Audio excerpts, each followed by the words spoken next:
حضور خادم حسین رضوی صاحب رحمۃ اللہ تعالی علیہ، میں آپ کو بتاؤں کہ زندگی میں میری صرف ایک بار ملاقات ہوئی خادم حسین رضوی صاحب سے، کبھی زندگی میں ملاقات نہیں، کیونکہ وہ انہی ایام میں تشریف لاتے تھے، ربیع الاول شریف ربیع الثانی کے ایام میں، اور یہ ایام وہ ہوتے کہ جس میں میں امریکہ میں کینیڈا میں اس تبلیغی دورے پہ ہوتا، والد صاحب بیمار ہو گئے تھے اور میں تبلیغی دورے پر ہوتا تھا، تو ایک نکاح کی تقریب تھی، جو دولہے والے تھے وہ والد صاحب کے مرید سارے، اور جو دلہن والے تھے وہ خادم حسین رضوی صاحب کے مرید۔ یہی آپ کا سدا بار ہال ہے، اس میں محفل تھی تقریب نکاح وغیرہ کی۔ تو میں جب پہنچا تو مجھ سے پہلے خادم حسین رضوی صاحب اور مفتی منیب الرحمان صاحب یہ سارے پہنچے ہوئے تھے، پھر میں پہنچا۔ خادم حسین رضوی صاحب سے وہ میری پہلی ملاقات۔ پھر خادم حسین رضوی صاحب ہار نہیں پہنتے تھے، کوئی ہار پہناتا نا اس کو منع کر دیتا، تو میں ان کے گلے میں ہار ڈالنے لگا، تو وہ پنجابی زبان میں کہنے لگے شاہ جی نہ، شاہ جی نہ، شاہ جی میں نے کبھی ہار ہی نہیں پہنا۔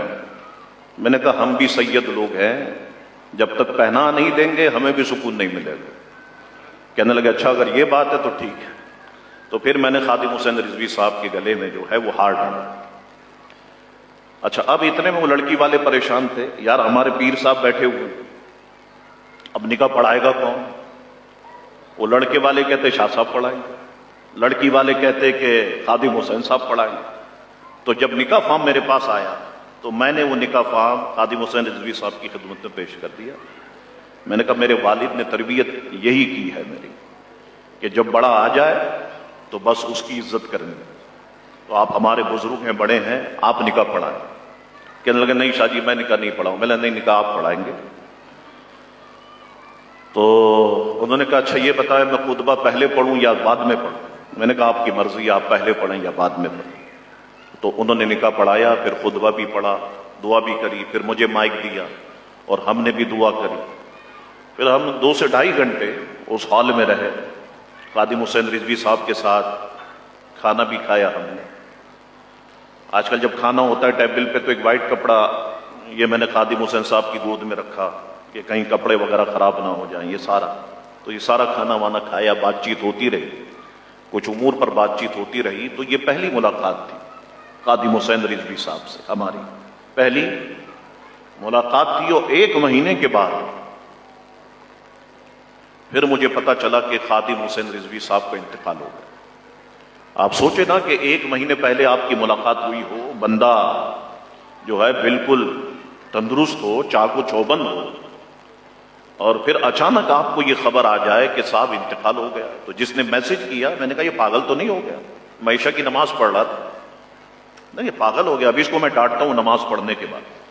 اس کے بعد لائن سے میسج آنا شروع ہو گئے، بس آپ یوں سمجھے کہ ایسا لگا کہ پاؤں کے نیچے سے زمین نکل گئی، بالکل ایسا ہی لگا۔ وہ جو ہم سنتے ہیں نا، بالکل ایسا ہی لگا کہ خادم حسین رضوی صاحب کے انتقال پر یہ منظر تھا۔ اللہ اکبر! خادم حسین رضوی صاحب نے خدمت کی، دین کی بڑی خدمت کی، والد محترم سے ان کی محبت لاجواب محبت تھی، لاسانی محبت تھی۔ اور آپ دیکھیں کراچی میں خادم حسین رضوی صاحب پہلے بھی آئے، حمزیہ غوثیہ میں آئے، ادھر حسن اسکوائر کے پاس آئے، لیکن جب نشتر پارک میں کانفرنس ہوئی اور میرے والد محترم نے کہا رحمت اللہ علیہ کہ اس معاملے میں یہ ہمارے امیر ہیں، اللہ اکبر، تو خادم حسین رضوی صاحب عمر میں میرے والد محترم سے چھوٹے، میرے والد محترم کی عمر 70 کے اوپر، اور خادم حسین رضوی صاحب کی عمر جو ہے وہ 55 سال میں آپ نے وصال فرمایا، تو عمر میں تو وہ چھوٹے تھے بہرحال۔ تو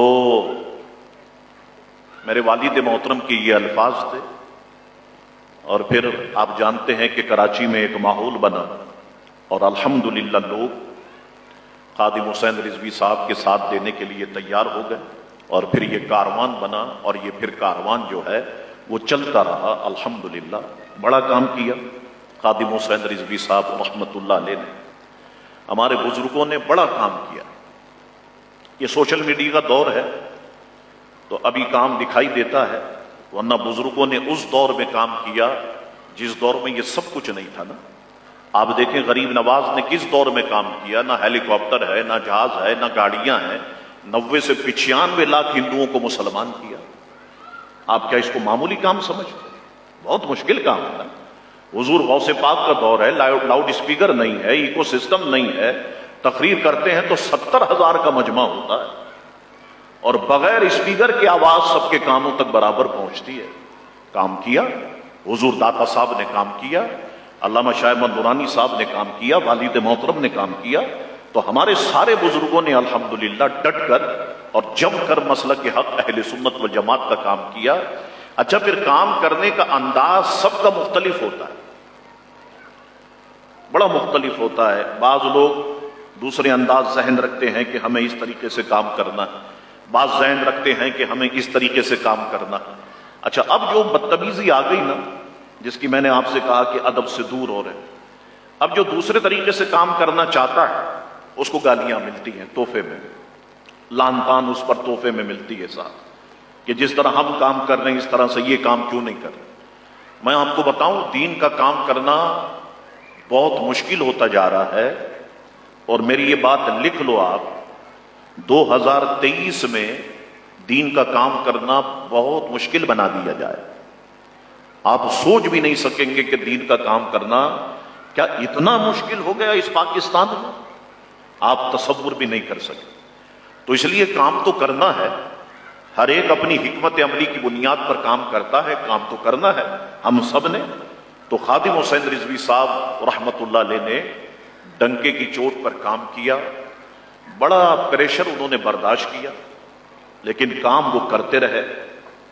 بہت کم عمر میں اللہ کی حکمت ہے، اللہ کی مرضی ہے، اس دنیا سے وہ چلے گئے.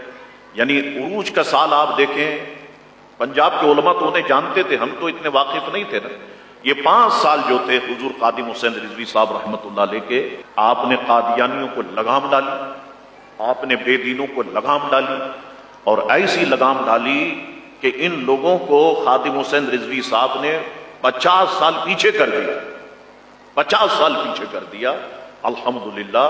اور کام کیا انہوں نے، اور اس دنیا سے سرخرو ہو کر کے اس دنیا سے وہ رخصت ہوئے.